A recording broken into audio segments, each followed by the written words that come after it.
Welcome, podcast listeners. You are here with your host, Mr. BudgetPedalChap. You are joined today by Mr. Matt Quine. Say hi, Matt. Hi, Matt. Woo! Woo! And it is episode number 312 of the Fret Talk podcast. Woohoo! This episode, of course, is sponsored by Affordaboard.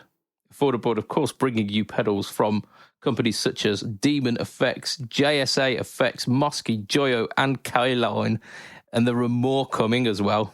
Even more coming. They're all at amazing prices, especially those JSA Effects boutique pedals coming in at what I class as affordable, like the under £100 mark. Just you get yourself a JSA for under £100. Boom. Wicked. So they're a UK company with all UK stock ready to ship in a fantastic recyclable packaging, which I am a big fan of. I loved that when I first received it. I like the fact that it's sustainable. Check them out at affordaboard.co.uk. Yes, you heard me right. That is not affordaboard-pedals. It's affordaboard.co.uk. They got the website back. Woo! Hey. I mean, either link will work, but just, check them out. And if you're someone who's not in the UK and want to buy from Affordaboard, they do offer worldwide shipping. Just drop them a message and they'll send you a quote. Because it's like with Brexit and whatnot, it's a little bit of an oddball. So you got to check with which country you're in and the shipping costs, but it'll happily help you out with that one. Cool. Right. How are you, Matt? Yeah, good. I feel like I'm less busy at work than I was a month ago, and I feel like I'm feeling it. Like I'm not as switched on in the day, which means I'm absolutely ruined when it comes to every evening now. Yeah, I've gone from being completely exhausted by all of the mental capacity that I was using at work to being completely exhausted by the fact that I'm not using any of my mental capacity at work, or not using anywhere near as much. Yeah, there's a nice little sweet spot, isn't there, where your brain's ticking over enough that it's working really well, but that you're not absolutely revving the bollocks off it and knackered by 7:30 and have fallen asleep on a sofa. There's a real sweet spot, and I myself am not in that at the moment because it's the summer holidays at the moment. I've got a little bit of time off work, and I am, pretty much the same. However, I realised very late on I'm going to be going on holiday soon, which that's really cool. But for me, that has implications of lots of work prior to it because the Fret Talk podcast must go on. And I've got, I don't know if you know this, listeners, but I've got a YouTube channel.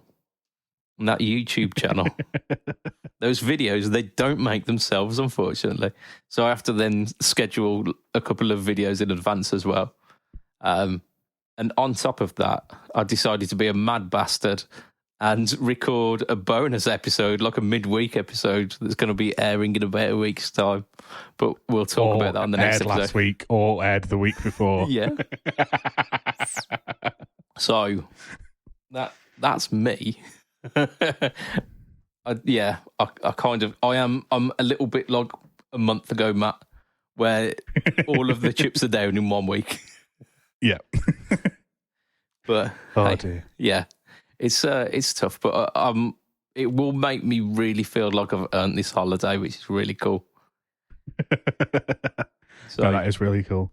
Yeah. So basically, you dropped us a message and went, "Yeah, we need to do X amount of podcasts in 4 days. So what can we all do?" It's just absolute chaos for us. And we're like, how are we going to split a week's worth of no news across 3 weeks worth of podcasts? So we're not having any news this week. Yeah, it's it was a particularly dry week of news anyway.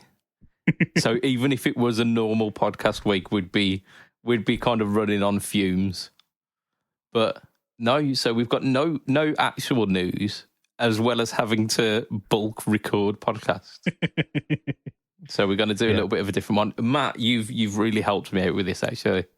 You stepped up to the hockey because I put a message out there going, like, if anyone can help me and just like sort out some topics and just like make the podcast happen a little bit for me, because I don't think it's any secret that I tend to do a lot of the prep work that goes into these podcasts. I'll write the podcast and then prep you all before we start recording on what we're going to be talking about.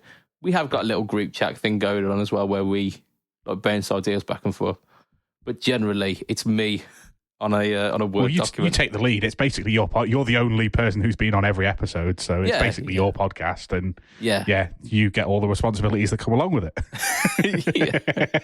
Yeah, like 6 years ago, I was like, wouldn't it be fun to start a podcast? Not realizing. Don't you regret that now? Yeah, it means like a weekly obligation. No, like I posted on Threads actually, and I like Threads because it's almost like a secret little like message in a bottle, sending it off into the ether, because not many people follow me, so it's quite a nice little secret society. Yeah. I was just like the other day, I really like podcasting. It's really good fun, because I was sitting there like editing a podcast one of the mornings, and it was making me chuckle, just like some of the banter that we had. It was making me laugh. I was just like, you know what? Actually, we do a good thing here. I'm really into it. So, yeah, if you want to hear some of my innermost secret thoughts, go check me out on Threads. Threads is the place to go. It is, yeah. It's good to know. But for now, because it does feel like a little secret society.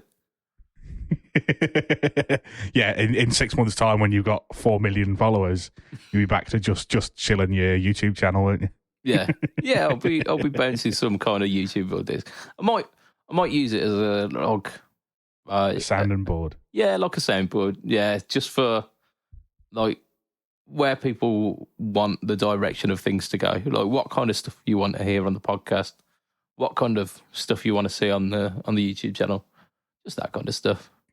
Because I think my Instagram channel, where it started off as being largely about my YouTube channel, has become basically like a news funnel. Yeah. Which is fine. It seems to work okay, actually. It seems to be okay. But it's not what I intended it to be, and it's just taken on a life of its own. So I just let that be that, really. But yeah, I kind of like Threads. It's got a new vibe to it. You're on Threads as well, aren't you, Matt? I am, and I think Josh is as well. So yeah, Josh is. You can hit most of us up on Threads. And like, I've got a very different following on Threads, I follow a lot of different people on Threads than I do on Twitter, which X. I don't know. Like officially, it's X, but it's also still Twitter. I don't really know. Yeah, doesn't it still ask you to share your tweets, etc., etc.? Yeah, I think so. I mean, to be fair, like I'm using it less and less. Yeah. Which means I'm interacting with a lot of different people on Threads than I was on, because my Twitter was from back when I was streaming on Twitch, and I had some friends in the football manager content creator community and that kind of stuff. And I less and less interacted with them. And then I've come on to Threads, and Threads is like Twitter, but for guitars now. And I never really spoke about guitars on Twitter because I didn't follow any guitar-y people. And I basically followed Marshall and EHX and some people in case I got news for like podcasts and stuff. And generally, like Twitter wasn't the place where they were doing that kind of thing. But like over on Threads, you've got yourself and Dave Rage are the ones that like are always at the top of my feed. Nice. So we're doing something well. Yeah.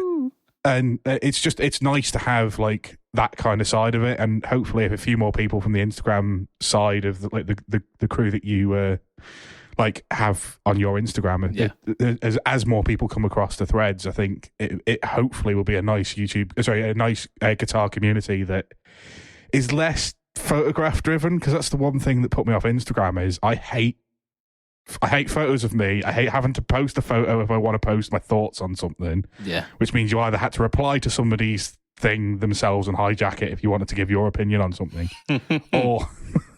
or you had to like take a photo of a random thing that wasn't even related. Whereas Threads allows you to just say a thing. Yeah, it does allow you to just eject thoughts out, isn't it? Which is cool. Yeah, I've got some hope for this platform. I'm hoping it's less toxic than the Facebook kind of thing, because it started out being really cool. Like, I don't know if we've mentioned this recently, but like our podcast started because we had a group of people who were really into like the Guitar Nerds podcast, but not only that, like I think it was probably the GAC podcast at that point. It was the GAC podcast. But I know, that's how old we are. But like the community that was around that, there was like a really cool little community. And then it got too big. It got too big and there were dickheads in there. So we broke out from that, basically being, we'll start a group of just the people who weren't being dickheads. Yeah. And then we thought, you know what?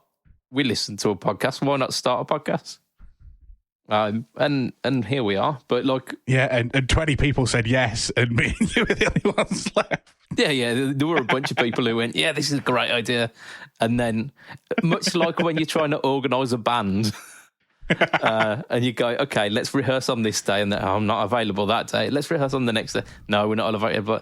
And that is the story on how me and Matt recorded consecutive podcasts for about 2 months on Sunday mornings, ready for the Monday.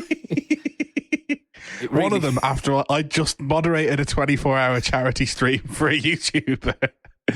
And I came, it was like Saturday at 6 p.m. and I'd been moderating this YouTube stream with about 1,000 people in it for about 6 hours. Yeah. And you're shouting up going, I've got nobody to do a podcast. And I'm like, yeah, why not? I can do 12:30 on Sunday afternoon. You're like, I'll take it. Perfect. Like, oh, God. So I've been awake for like 29 hours. Yeah. Dealing with idiots on the internet because I was moderating a live stream. And I can guarantee that wasn't the worst podcast we ever recorded as well. Absolutely. I'm going to have to go back and find that one because I have no idea what it was about or anything, but I'm sure there was some weirdness going on by the end of it. But you know what? I've got to appreciate that. Like the sheer dedication to it all that pulled me out of some scrapes multiple times. Like I say, it was about 2 months on the trot where it was just me and you on a Sunday morning because I'd put like a date up and go, okay, we'll do Wednesday. And then Wednesday come and that person would go, I'm not available, sorry, I'm out. Okay, cool. Anyone else? Okay, yeah, we'll do Friday. Friday comes, okay, no, we're still not doing that. Okay, Saturday? Yeah, sure, we'll do Saturday. And then someone like answers the phone, but they're at a pub. And they're like, okay, yeah, I'm free to do a podcast. You're like, you're fucking not. You're playing darts in a pub with 300 people in it. That's it. I'll just take my audio from this. No, I fucking won't. Yeah, so we ended up doing quite a run. And then we realised, actually, we're the reliable ones. We can do this. We should just break off from it and basically do the podcast alone. Which we did. We did that for quite a long time, didn't we? Years, yeah. Which is, it's awesome. Like, I'm glad it turned out that way because we've like become really good friends through like this happenstance, and it's just it's amazing.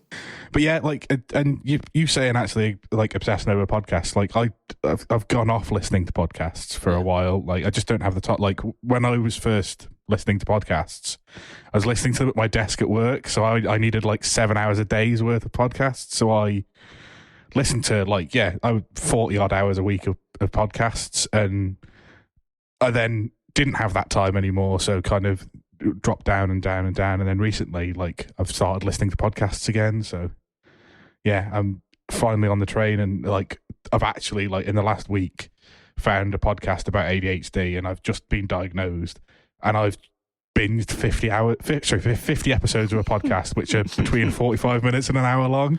That is the most ADHD thing. Yep, it is. It's like, yeah, I've done 50 episodes in 8 days. I'm going, yeah, I'm probably hitting this a bit harder than I needed to. Oh, yeah. But I do exactly the same thing. Like, I'll find like a podcast or a YouTube channel or just something, and then it's on for like a really, like an intense, really short period of time. Like I remember there was this YouTube chap, and his whole thing was that he would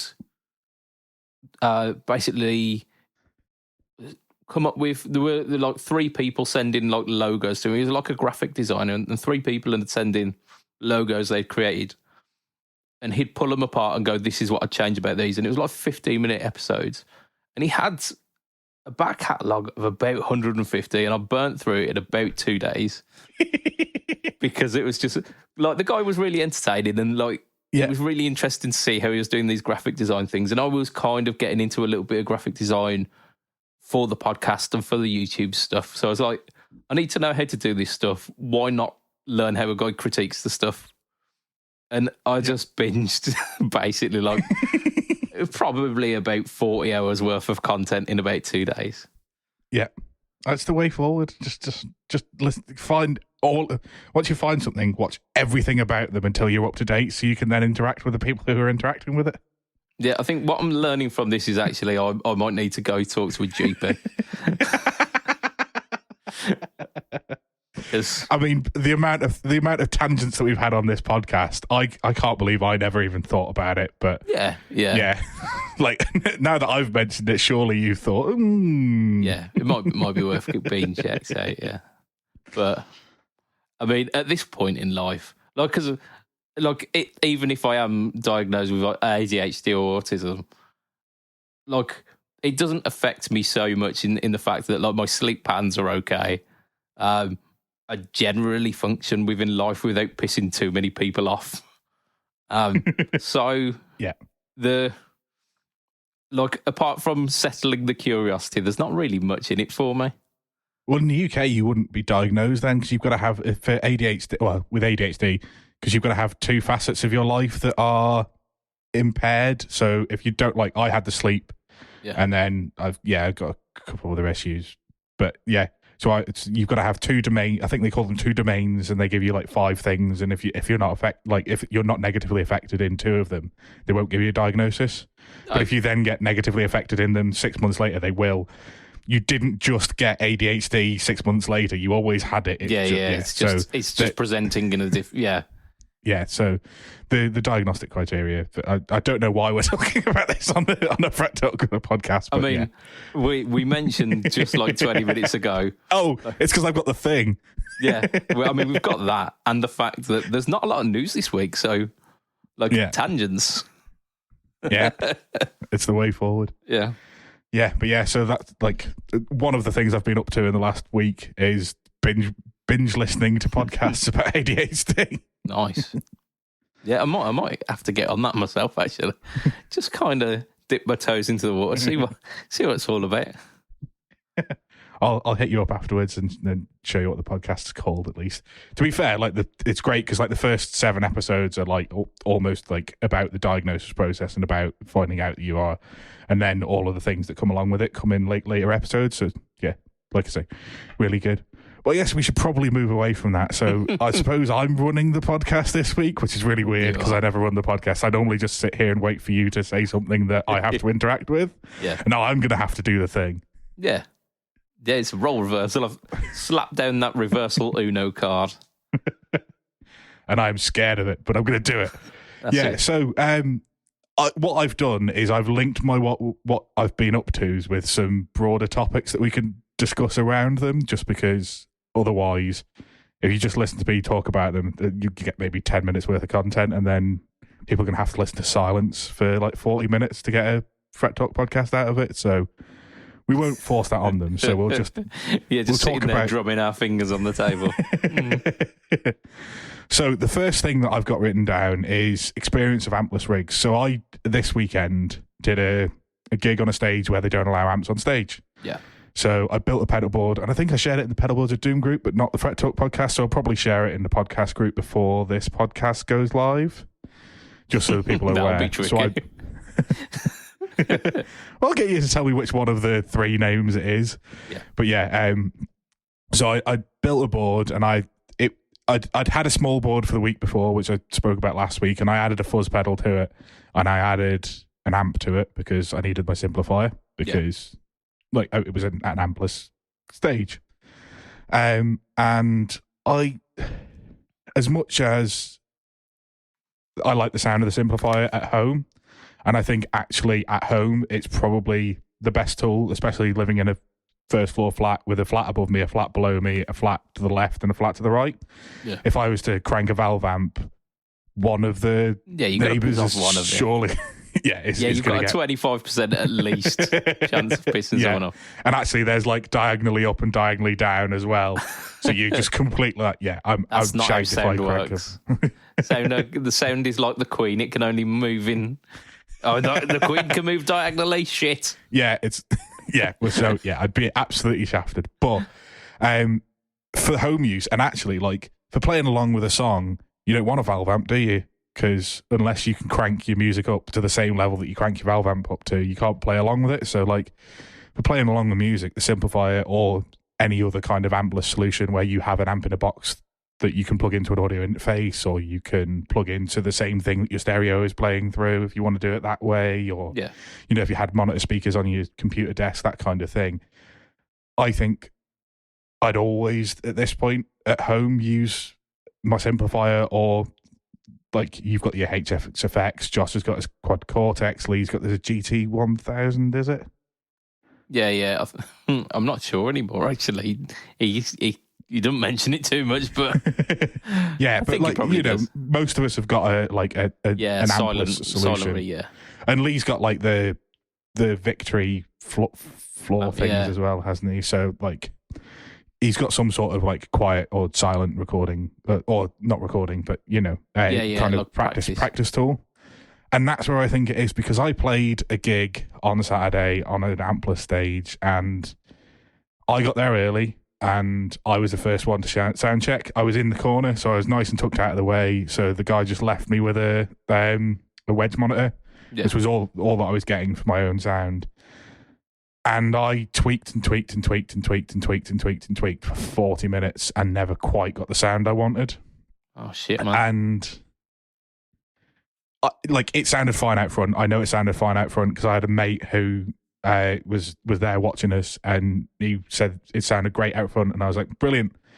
Didn't sound how I wanted it to sound, though. And I know that's because I'm a valve amp user, and at a gig, I want that sound. And it's not quite the feel, like the feedback that you want, that you'd get from a loud amp, and not just like the feedback in terms of what you feel about the thing, but actually feedback is a big part of it. Like, we've got songs where I either bring things in by ringing out feedback, and it, like, you can't do that with an ampless rig. Like, you can hold your guitar up to a wedge monitor, but it doesn't feed back in the same way as a fucking valve amp does. It's like you don't get that sense of just awesomeness. It's the only way I can kind of say it. Like, so I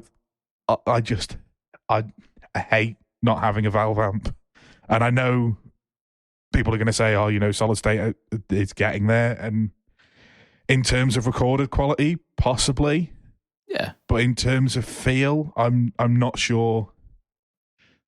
I mean, I've heard in that venue, I've heard cheap solutions sound good. Yeah, like I've heard somebody run Joyo American sound into the desk with no cab sim, and it actually sound not horrendous. Like, you just using the built-in cab sim that it's got, and it didn't sound horrendous. I mean, it wasn't the best sound in the world, but it sounded passable. Yeah. I've heard somebody make Strymon Iridium sound fucking terrible. But I think that's the way they personally had dialed it in. Yeah. Or they had rocked up and not bothered to dial it in, maybe. Yeah, just when these are the settings that work for me. This is what I use in my bedroom with the £10 headphones that I own. Yeah, it sounds fine there. It will sound fine here. And I just think for live, I don't think I could go simplifier. Yeah, only. And be happy. Like, even like I had a reverb that was always on to try and give you that room space. Yeah. I had a drive pedal that was on most of the time, trying to give it a preamp sound. Like, I was running the Messiah as an amp basically, but it was always like 90%. Yeah, never not, like not quite 100%. the full. Yeah. And that, yeah, I think that's the worry for me as well. Because I run valve amps, and I chalk it up to the fact that it's a more convenient solution for me. The fact that if something goes wrong, I can trace it back to where it's gone wrong. Whereas if a digital modeler goes wrong, I ain't got a fucking chance of fixing that. Unless switching it off and switching it back on again works, then we're screwed. But yeah. So I don't know. I think I lie to myself that that's the reason that I'm more in control of it, and that might be some part of it. The fact that I do like to have the control that if something goes wrong, I can fix it. However, part of it is probably in the back of my mind, knowing that as good as it does sound, and it sounds fine, and I play through it like weekly, doing the no talk all tone, running entirely that. There's no anything else. There's no like post processing or anything like that. It's entirely the stomp, and I get people talking to me on those videos, going like, that clean tone is absolutely fantastic. Like, where are you getting that? How, like, which amp are you using for that? And so, look, it sounds really, really plausible as a solution, and yeah, like to my ear, in a room, it sounds good, and I do get inspired by it. But if I am doing that, the live thing, I do want that, like the organic kind of feel that you get from the feedback of the amp playing with your setup, playing with your pickups, like being able to do that, turn towards the amp and for a little while, or that kind of thing, where you get in a little bit more compression because you've turned the amp up just a little touch more, and the sound just sweetens up a bit more, and it like squishes the dynamics a little bit, and because of that, your picking's more consistent across the board. And that kind of thing plays on your mind, is that, oh, my playing's really good today, like my picking's really, really on point today.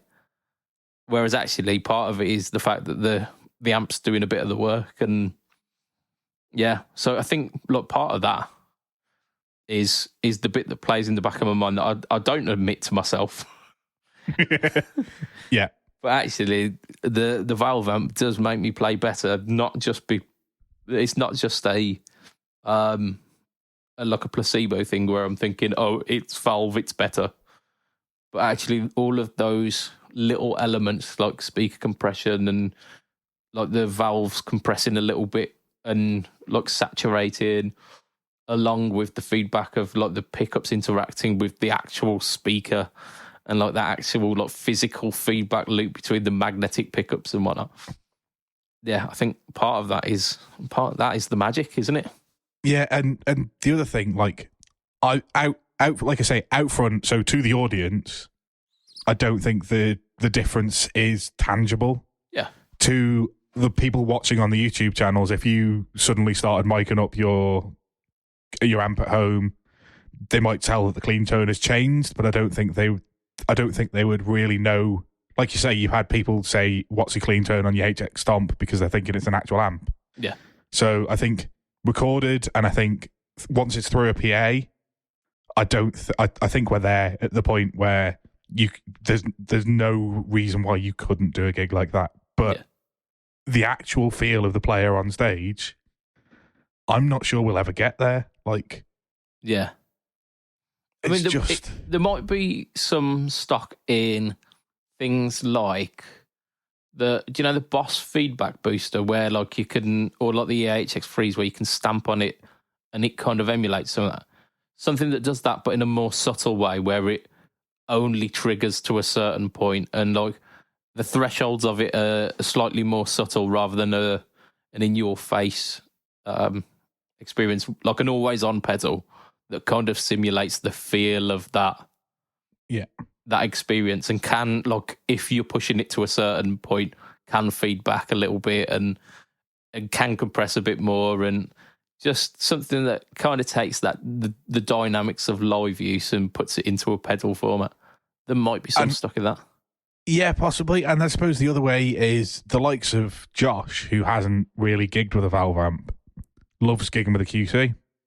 Yeah. Because that's where he's been. So I guess the other option is for the next generation to come through, if most of them are playing Helixes or, you know, something along those lines, they haven't got that experience. They won't have the same lack of feel when they get on stage, because if you've not been using a Valve amp, they don't know what they're missing, basically, isn't it? Yeah. Yeah, you can't miss an experience that you've never had. Yeah. So I suppose the other side of this question is, if you lived in a place where you could turn your Valve amp up at home, would you use that for practice and for recording your videos, or is it the convenience of the practice and home use of the JSA Effects? Yeah. So I would probably have a situation where the amp was already rigged up and the microphone was already rigged up. Yeah. So the convenience would be already there. I would prefer that way, but it's not a possibility, because like in your situation, you've got neighbours to the left, to the right, to the up, to the down, to the everywhere. I've got a sleeping child behind me, like 2 rooms away, and it's game over if I wake him up. Yeah, like it's not fair on him. Like, he's got his own little life going on as well. He doesn't want to be up all night because Daddy's having a good time playing the guitar. Yeah. So I've got to think of him, and I don't want to piss people off. I want my good times not to be someone else's bad times. So, like, the convenience of those silent recording rigs, those silent practice rigs, they are the best option. Yeah, yeah. I think I would. So obviously I don't have the YouTube channel, so mine is just really practice. Yeah. And I do so much practice by playing along with things that I'd probably, even if I had the option of cranking a Valve amp at home, not do it all the time. Yeah. That being said, like, I was messaging Josh Wood today. He was chatting about AC amps. Long time listener. He's been on the pod. Yeah, he's been on a couple of times, hasn't he? Back in the day. But and he was saying, like, have I ever run the AC15 with like a rat or clone always on, and then just rolled the volume off your clean tone and wound it up for distorted? And I was like, no, I haven't. And the only rat I've got is the BMB. The tape Brexit means Brexit, which is a rat-based pedal, I believe. Yeah. Yeah, it's a very refined version. Yeah, obviously, because it's Stu. But I'd love to give that a go, but I can't crank a AC15 at home and try that. So my option for trying that is a band practice or a gig. Yeah. And I'll probably do it at some point, but like it would be nice to have the option to just, you know, drop into a home studio and be able to crank that. But I think for most of my practice, I don't think I would. I think I would leave a home solution where I can play along to tracks to learn them for the band stuff, or play along with backing tracks if I'm doing guitar exercises. I don't think I've ever done a guitar exercise in my life. Like, talking about ADHD, they did an episode on feeling like a fraud. What do they call it? Imposter syndrome. Yeah, imposter syndrome. And I am an absolute imposter on the guitar. Like, I can't like minor pentatonic. Everything is minor pentatonic. Maybe natural minor. A little bit of major pentatonic. No. Like, if I'm playing major pentatonic, it's only because I'm using the minor pentatonic shape. I just start on a different note and it becomes major pentatonic. Like, I am a terrible, terrible guitarist. I absolutely always feel like a fraud when I'm playing guitar and people praise me, because I can do a bar chord, I can do an open chord, and I can put together like triads and stuff, and I can do the minor scale, and that's it. That's all I can do. Yeah. And it's got me where it's got me, but even that is the steps that those other people couldn't take. Like, the ones who tried to play guitar and gave up, they gave up after open chords, Like some of them gave up at open chords and were like, well, these are bullshit. And then the next lot of them went to bar chords and went, those open chords were fine, but these bar chords are bullshit. Yeah. And then the next lot of them maybe got those two and went, oh, these scale things are bullshit. You've managed to do all of them and have developed an ear to a point where you know where to put those things in context. Yeah, and yeah, okay. So I'm not, but like, I often like come out of gigs and I've developed an ability to make the minor pentatonic scale not sound like the minor pentatonic scale, which I think has taken me a long way. And I think that is the secret to not looking like a beginner player is make the thing that you're doing not sound like what it's what it is. Yeah. Yeah, do it in sneaky little ways. Yeah, but like I've never learned a lick in my life. Like do you remember you did early days of your YouTube channel? You did the. I did, yeah. And that's the only time I've ever learned a proper lick. Nice. Like I suppose like I've learned like licks out of solos here and there that I do note for note, and then fill in the gaps of the bits that I can't play by adding a load of gain and wiggling my fingers about whilst moving to the next box. Yeah. But that's the way that God intended. Right. I'm going to let you into a little secret here as well. This is coming up in the video that will be not next week, the week after. Or last week or this week. Yeah. I mean, it'll be out at some point. You'll know it because it's not a pedal video that is appearing on my channel. So there's a little track that I made for this thing, and I wrote a solo for it. And like initially, the solo is just all me, just going, yeah, like here are the notes that I know. Then I got towards the end of it and got in like a really kind of devilish mood, and I was like, I want to see if I can throw in some basically like some guitar like riffs into this solo without people noticing. So you need to watch out for. So play Find the Riff. Yeah. Like towards the end of the solo, there is a little snippet from Sweet Child of Mine, the intro. So I move one note about so that it fits within the kind of the scale of the solo that I'm playing. And then after that, I play Tornado of Souls by Megadeth. So, like, if you are watching that, listen out, see if you can hear those two guitar licks. If you can, just post in the comments. I heard them. Just because like it was basically there for me to entertain myself. I want to throw in. I want to see if I can throw in some like classic guitar licks and see if anyone will notice. But like, here's a little Easter egg for you. And that's the kind of shit that I do because I'm stupid. And I shouldn't be allowed to play guitar. Yeah, well, like I mean, like I say, like all of us have reached the level, and most of us probably think that we're not as good as the level that we are. Maybe I think everybody suffers with imposter syndrome at some point in their life, whether it is playing the guitar or something else. Oh yeah, like I wake up every morning and go, "Am I yet Steve Lukather?" And then realise that I'm not, and go, "Well, shit." Yeah, and like, there's always, just in any walk of life, there's always a Chinese boy on YouTube who can do it 10 times better than you. Absolutely, it's usually a Chinese girl who's about 7 who can do it better than you. It's that. Doesn't matter what it is, like fucking smashing the Tetris world record or like shredding to, I don't know, somebody that's not Van Halen who can actually write music. Yeah, like you watch them doing like some like horrendously like stretchy Ingve licks, and they are 7. Like they're playing on a full size guitar, and their fingers are barely like making the stretches, and you're like, I know those stretches aren't as bad for me because my hands are like full grown man adult hands, yet I cannot do this. Yeah. I got called out by Josh, actually, myself, just before we did the podcast. And he went, didn't you say you were going to learn the solo to Black Rose by Thin Lizzy? Well.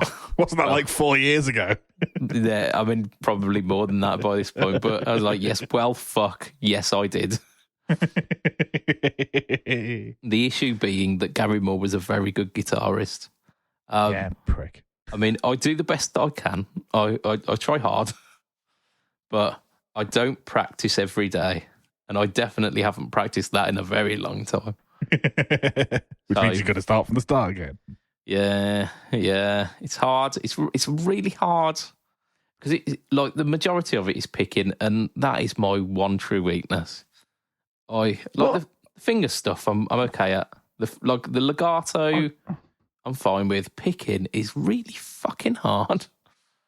I don't understand. I like that is the complete opposite of me. Like, give me a plectrum and I can fake playing most fingerstyle licks because fuck me, I can't play them without plectrum. Like most things, like I can. The things I can play fingerstyle are "Tears in Heaven" by Eric Clapton, which I'm actually quite proud of because he did that on a nylon string and I can do it on a steel string. So fuck you, There's Eric. no way of doing that with a plectrum.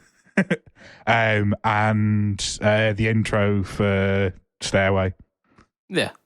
Which again, you've got to play multiple notes at the same time, which means you can't just play it with a plectrum. Yeah, you at least need to do that kind of like. And I cannot hybrid pick to save my fucking life. I'd rather put the pick down and ruin my fingers.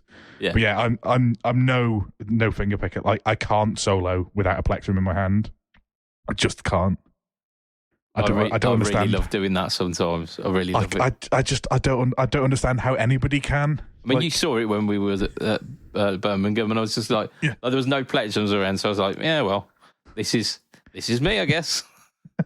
I can't do that. Like, the little plectrum pocket on my jeans is always full of plectrums. Because for that very, very moment, just in case. Yeah. I've always got at least two in there because I've got an acoustic one and an electric one because I use a 0.5 mil on an acoustic and a 2 mil on an electric because I'm weird. Yeah, I think if I did end up playing acoustic, it would all be fingerstyle. I don't think I could be asked with that. No, like it makes it sound weird as well. Like it does. You get a much warmer tone. Like But I think that would be me. But I don't play. I literally started doing backing vocals in both of the vans so that I could have a pick holder on the microphone stand so that if I drop a plectrum, I don't have to turn around to the top of my amp to grab another pick. I can just go straight in front of me to grab one. That is the most noble of... I can't actually sing. Like, fuck that shit. Like, the microphone... Like... spoiler alert, 90% of the time I'm using a microphone with a switch and the switch is in the off position. Yeah. I actually quite like doing backing vocals because, again, I think it does lean towards me being a little bit ADHD, if not like more so. I get bored. Like if I'm doing the same thing over and over again, my mind wanders and then I start making mistakes because I'm bored. Yeah. So I need something else to occupy myself. And if I'm not singing vocal harmonies. Yeah, so if I'm not singing backing vocals, what ends up happening is I make the guitar parts more complex than they are. Mm-hmm. So I'll end up playing like higher inversions of the chords that I were playing to try and test my mind to see if I can remember those higher inversions, or I'll do substitutions or like add different rhythmic things to it. I feel like somebody is just being at the gig that I've just played because I would like... So I sing on stage constantly, whether it's into the microphone or not, because it's something just like I'm very bad at interacting with a crowd, and the last thing I want to do is make awkward eye contact with somebody. So if I'm singing, even if you make awkward eye contact, you can just pretend you're just singing to the song and, you know, smile and get through it.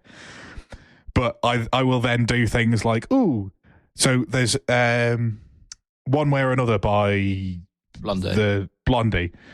So there's through the chorus, or bridge. I don't know whether it's a chorus or a bridge, but there's a guitar part. There's only one guitar part, but there's two guitarists in the band.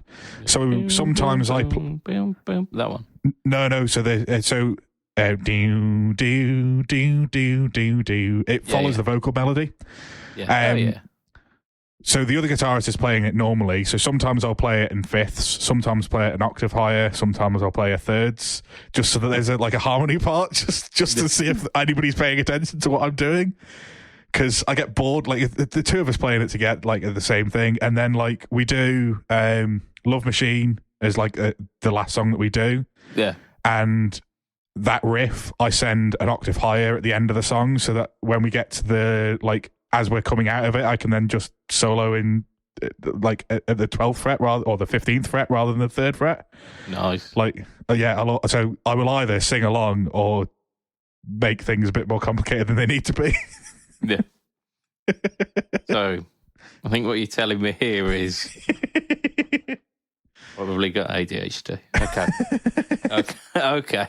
I see your game. I mean, to be fair, I think everybody who's a regular on this podcast has ADHD. I know Josh has got a diagnosis. I don't know about Lee, but sure Lee knows he does if he's not got a diagnosis. I think he said it a few times himself. We is where we is. Yep. But yeah, right, okay, we've done the tangent thing now, and I was talking about the gig that I did at the weekend. Yeah.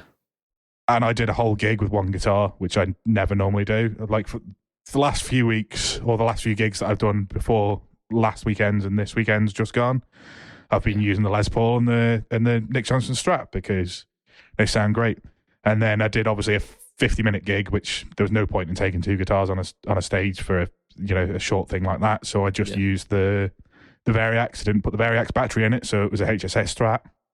And then this weekend, it was a small stage. That's why they don't allow amps on stage. So I had a guitar in a case underneath, or in fact, it was wedged behind where the rack unit was that housed the mixer. Mm. And that was my backup. And then I had a HSS Strat, which I used for the whole gig. So the question that I've written on the running order is, should we all sell everything and just run a HSS Strat? I mean, the way that's worded, no, we shouldn't sell everything. We should, but we should run a HSS Strat, I think, is the answer. Because that's what I did. I didn't sell anything. I probably should have, because I've got too many fucking guitars. But I basically identified the fact that HSS Strat does everything I need it to. Yeah. I mean, realistically, it could just be an HS Strat, and I could probably get away with that. So my thing is, the only thing I would change, and I said this to you before, like the podcast, is okay.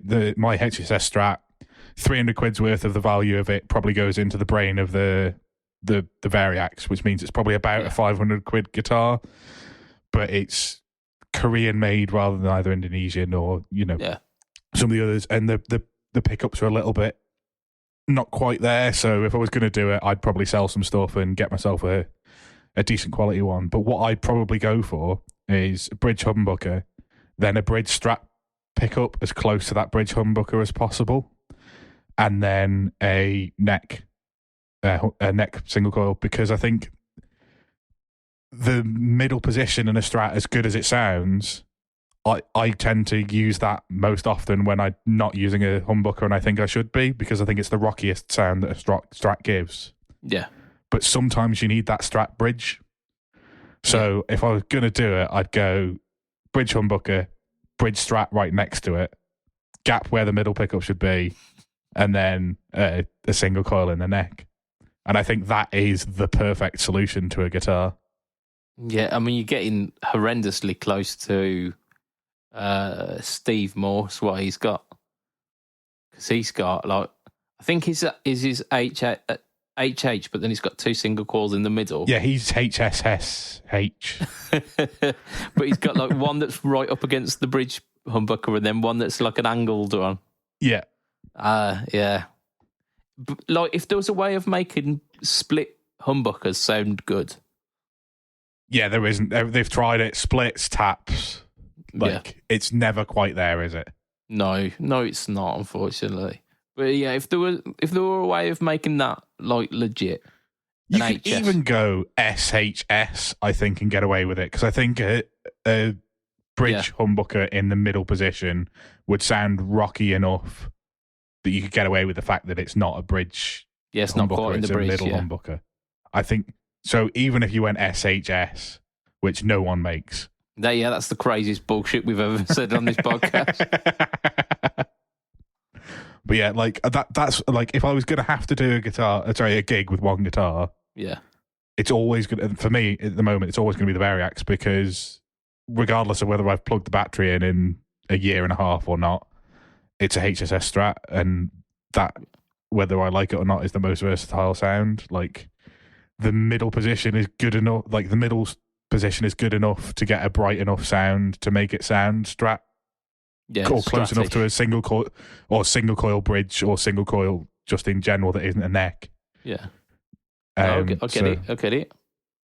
Yeah, I think, because I tend to just flip between bridge humbucker and neck single, but HSS is the way forward. It really is. Yeah, and you've been on this train for months, and then you got yourself your Fire Mist Harley Benton. That's it. Yeah. Like, it's my gigging guitar now. Although, that being said, my last gig I played as Telecaster. So I don't even know what we're going to be playing at the next gig. I might just go off piste and go for like the Fireman or something. No, you should take the Midtown. That would be a beautiful gig. Bit left field. It would be, wouldn't it? I'd need to change the strings on it, and I can't do that. Cannot do that, because I've changed the strings on 2 guitars and none of them have been the Variax, and the Variax needs the strings changed. Oh fuck. Yeah. I really should. I should do that before I go on holiday, so that they seat nicely. Yeah. So that when I go to gig, which I'll probably use the Variax, because let's face it, I do. But I don't know. Yeah, I feel like I want to play something different at the next gig, and I feel like I want to give myself a challenge. So maybe like 2 humbuckers, or something like that. I might even play that weird SG that's got P90s that are like really vintage sounding P90s. The Vox one or the green one? Yeah, the green one. I could do the Vox one. The Vox one's still got the original strings on it, which is. I've had that guitar 5 years now, and that is like legit criminal. What I've done to that guitar. I mean, you say that, but I've got guitars that have hung on the wall in my mother's house in my old bedroom. They probably hung there for 2 years without me playing them when I was there, and I haven't been there in 3 years. So yeah, I've got guitars that have got strings on them that are 5+ years old. Yeah. I bought a 12-string acoustic just off like on a whim, just because I wanted to have that sound. Yeah. During lockdown. So what are we? Well, it was between Manx lockdown 1 and lockdown 2. So like sometime between June and December 2020. Yeah. And that came with 11 strings on it, and it's still got 11 strings on it. I mean, 11's almost 12, isn't it? Like, yeah, and it was one of the. It wasn't even like an octave string that went. It was the high E. It was the higher of the 2 high E's, which are the same pitch anyway. Just the one that was furthest to the bottom of the fretboard, basically. Yeah. So it's not losing anything by it, and I really don't want to change 12 strings on a guitar in one go. That's like doing 2 guitars in once, isn't it? Yeah, and it's not got lock-in tuners, and everything that I use often has lock-in tuners. I mean, it's a fucking £80 Fender. I mean, I bought it for 80 quid, so it's probably like £150 Fender 12-string acoustic. It's not a high-end piece of kit. Yeah, and like, what do you get for 12-string? Because do they do coated 12-string? They do. You can get Elixir coated 12-string strings. But they're pricey, 2 packets. I got 2 packets when I bought the guitar. and they're still not. They're still in their packaging. I'm talking shit right now. I've still got what we're talking three sets of elixirs up here.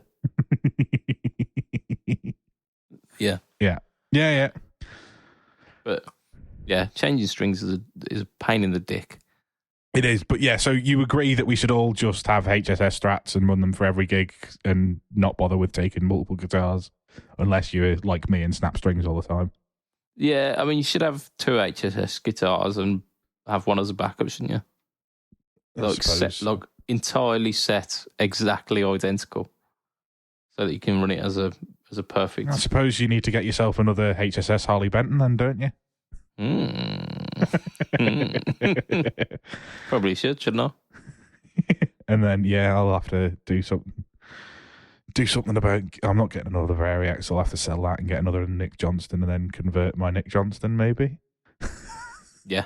Yes. I mean, you could do what I've got with the Fire Mist and have like a single coil bridge humbucker, like one of those single coil size hot rails or something. I mean, it's good enough. It does a job. I mean, I like that actually. That is probably my favourite pickup on the entire guitar, because it doesn't sound the Harley Benton and Roswell pickups, as I mentioned in the video, not the greatest.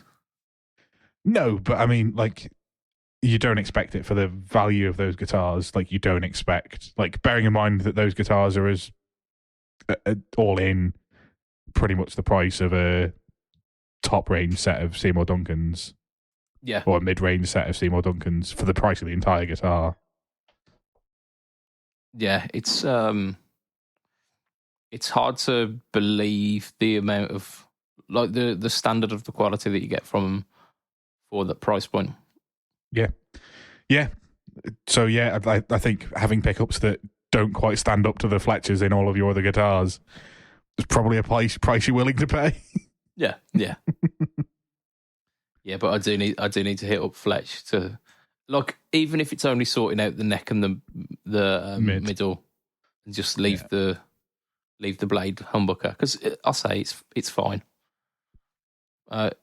Again, it's not the perfect sound. It could be a little bitier, but I think in that position, it's okay to be a bit warmer than, like, a little bit warmer than I'd like, because I'm not losing anything without getting a bit of a shrill top end.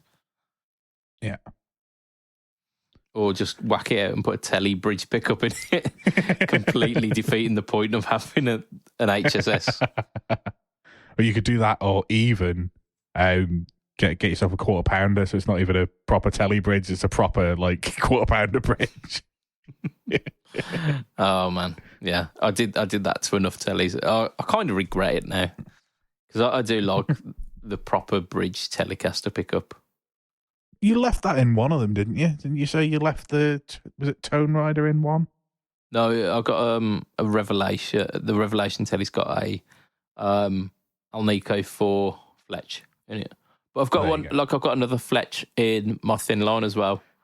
But it's not quite a standard telly pickup. It's not a quarter pounder. It's not got the big fat pole pieces, but it's like an Alnico 2 when you pull out the push pull pot, but then you push it in and it's like super overwhelmed.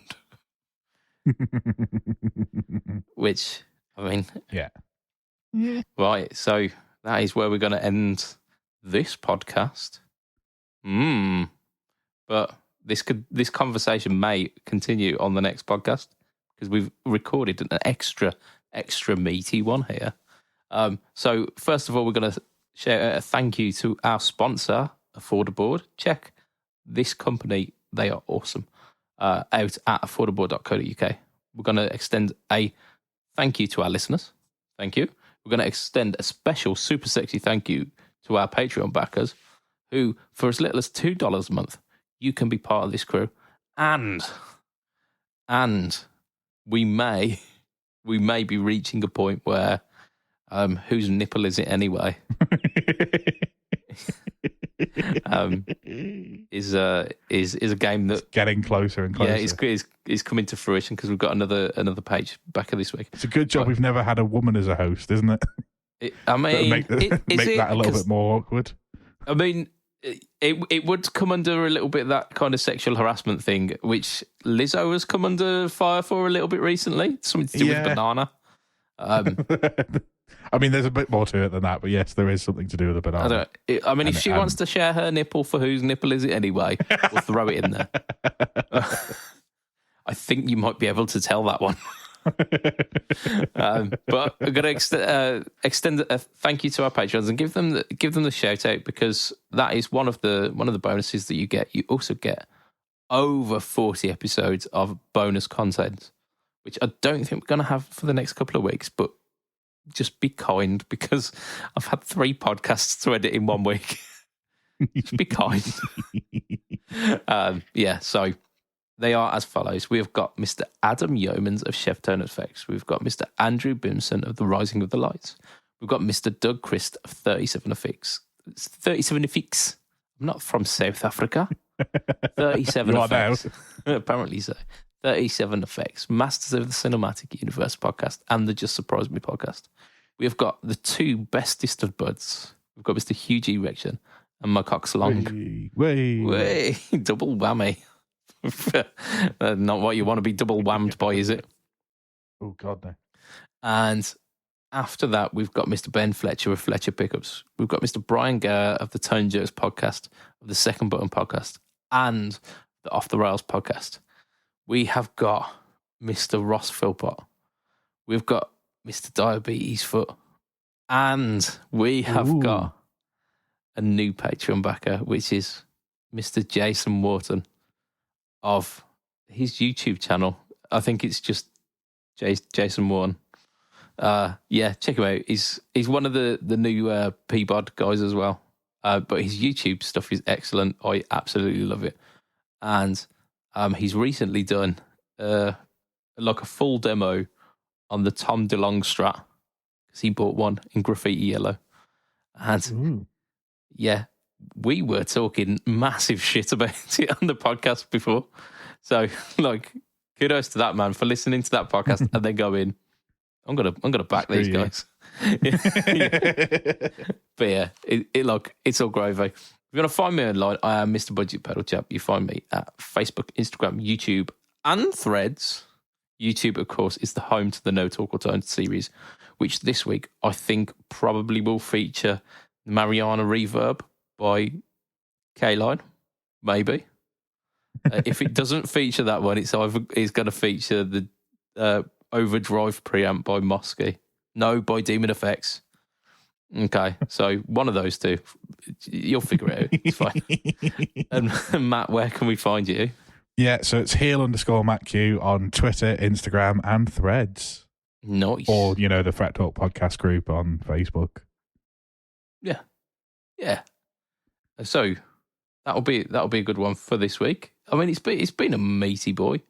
But like I say, you will find the next podcast to be the continuation of this one. So it'll be a 2-part. It's our first 2-part, I think. No, we've had Christmas specials have been 2-parters, but this is our first non-Christmas special. Yeah, this is our summer special 2-parter. So from myself, Mr. BudgetPedalChap, from Mr. Matt Quine. Say bye, Matt. Bye, Matt. Woo! It will be a tatty bye. A good night for this week. Bye.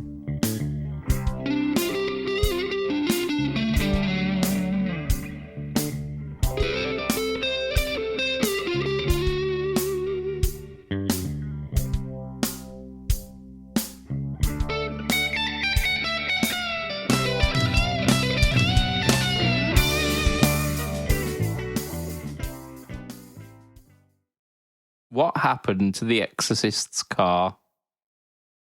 I don't know. Got repossessed. I mean, that's the best one so far. Go on, we'll have that one.